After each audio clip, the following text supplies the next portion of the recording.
Day 7 road trip. तो कल शाम को ही हम ओमकारेश्वर पहुंच गए थे। वहाँ पे हमने प्लान किया था कि गजानन महाराज भक्ति निवास में जाके ही बुक करेंगे, बट वहाँ पे अवेलेबिलिटी नहीं थी। और अगर आपको यहाँ पे रहना है तो आपको 3-4 महीने पहले ही बुक करना पड़ेगा। तो हमने 2-3 होटल्स देखे। फाइनली जो स्क्रीन पे होटल दिख रहा है वहाँ पे हम रुके। उसका नाम था होटल पंचवटी। वो बहुत अच्छा था और मंदिर के बहुत ही पास था। ओमकारेश्वर में पार्किंग का बहुत इशू है। आपको पार्किंग ऑलमोस्ट 5 किलोमीटर या 3 किलोमीटर दूर करनी पड़ती है और वहाँ से आपको गाड़ी अंदर लाने नहीं मिलती है। अगर आपको होटल के पास लाना है अपनी गाड़ी तो रात को 9 से 10 बजे के बीच में ही आप ला सकते हो और होटल के सामने पार्क कर सकते हैं। तो हमने यहाँ पे रात भर रुके और दूसरे दिन सुबह 4-4:30 बजे रेडी होके निकल गए। एक्चुअली हमने सोचा था कि शाम को ही हम दर्शन कर लेंगे, बट वीआईपी पास अवेलेबल नहीं थे तब। जो स्लॉट था वो ऑलरेडी ब्लॉक हो गया था, तो हम ऑनलाइन टिकट नहीं निकाल पाए। लेकिन दूसरे दिन की हमने ऑनलाइन टिकट निकाल के रखी हुई थी, तो हमने सोचा कि क्यों हम 4 घंटे लाइन में रहे, क्योंकि बहुत भीड़ थी वहाँ पे। तो इसलिए हम दूसरे दिन सुबह अपना प्रिंट आउट लेके चले गए। तो वो एक्चुअली जो टिकट काउंटर है वो सुबह तो जब हम पहुँचे थे 5:45 के आसपास तो बंद था, बट क्योंकि हमने प्रिंट आउट ऑलरेडी निकाल के रखा था टिकट का, तो हम डायरेक्टली पहुंच गए लेके। तो यहाँ पे आप देख सकते हैं कि ये जो नर्मदा नदी का ऊपर जो पुल बना हुआ है वो है।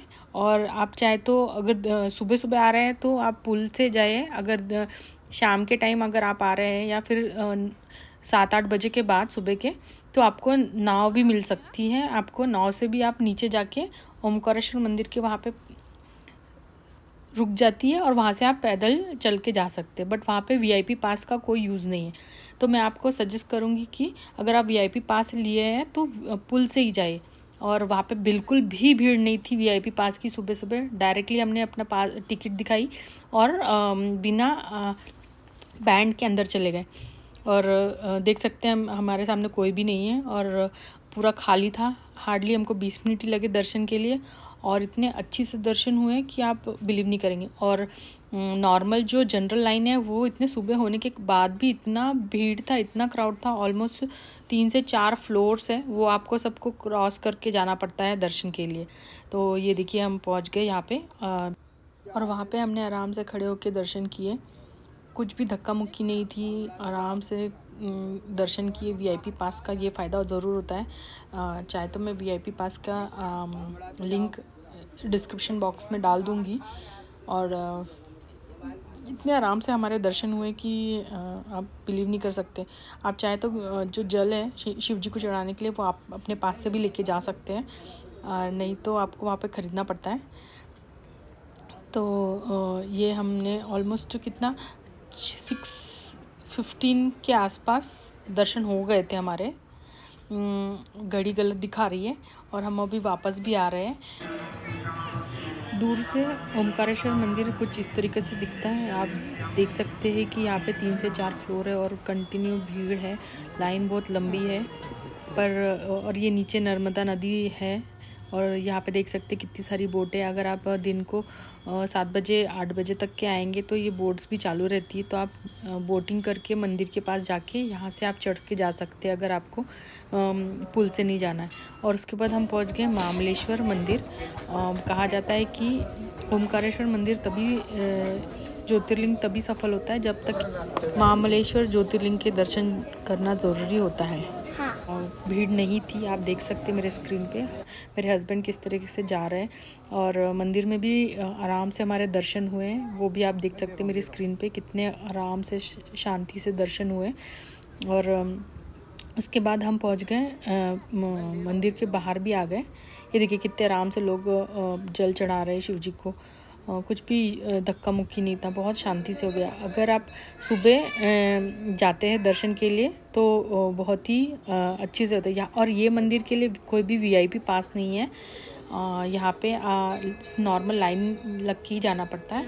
ये ऑलमोस्ट वहाँ से 600 मीटर की दूरी पे है, आपको चल के जाना पड़ता है। ऊपर नीचे सीढ़ियाँ हैं तो वो चढ़ के उतर के आपको ऐसे जाना पड़ता है। और यहाँ पे भी ज़्यादा धक्का मुक्की नहीं हुई और बहुत सारे छोटे छोटे मंदिर है यहाँ पे, तो आप वो भी देख सकते हैं मेरी स्क्रीन पे। और यहाँ पे आने के बाद हमने कुछ फ़ोटोज़ वगैरह ली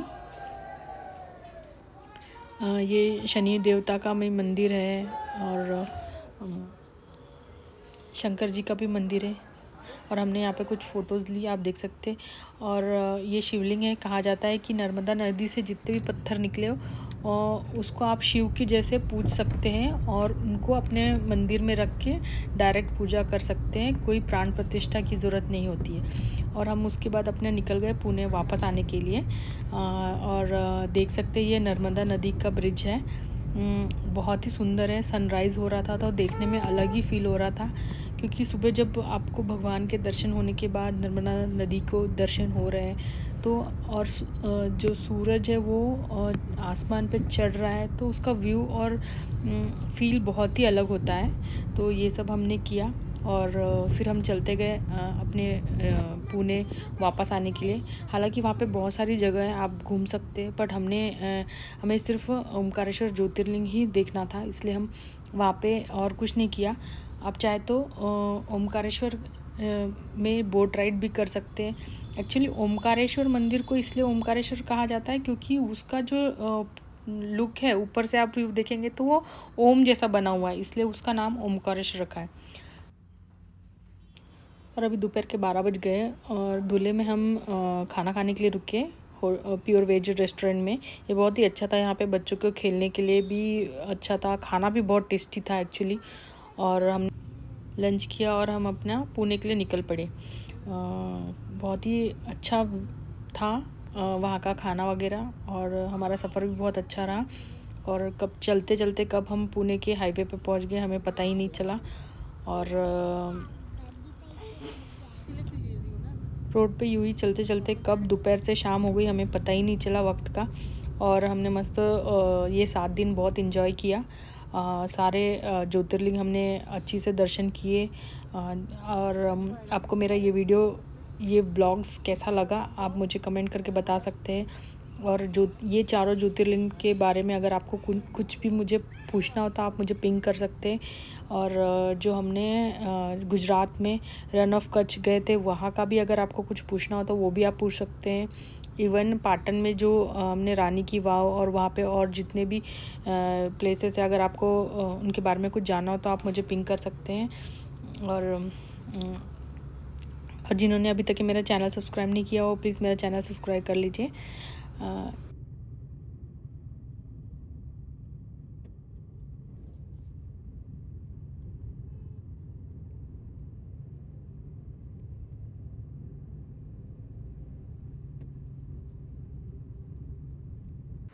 पुणे पहुंचने के पहले हमने होटल शिवनेरी में नाश्ता वगैरह किया, मतलब खाना भी खा लिया हैवी, और कुछ डिनर हमने पैक करा लिया।